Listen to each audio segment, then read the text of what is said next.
Correction de l'exercice 5.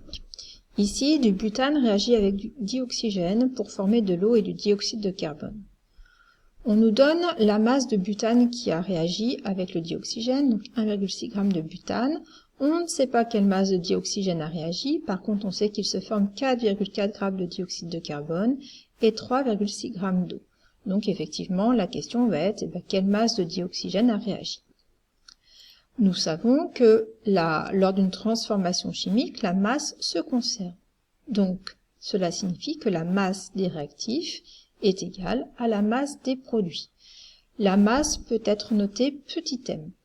Maintenant, on connaît les réactifs et on connaît les produits. Donc, on peut écrire que la masse du butane plus la masse du dioxygène, les réactifs, est égale à la masse du dioxyde de carbone et la masse de l'eau. L'eau et le dioxyde de carbone sont les produits. Avant de passer par les nombres, ce qu'on appelle le calcul numérique, on va garder le calcul littéral, c'est-à-dire garder cette équation-là. Donc nous cherchons la masse de dioxygène qui a réagi.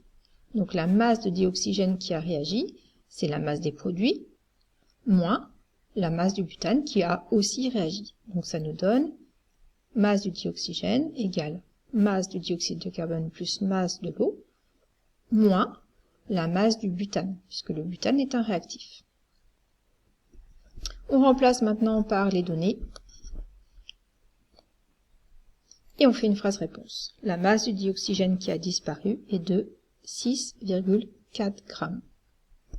Maintenant, sur le même modèle de correction, essaye de faire l'exercice 5.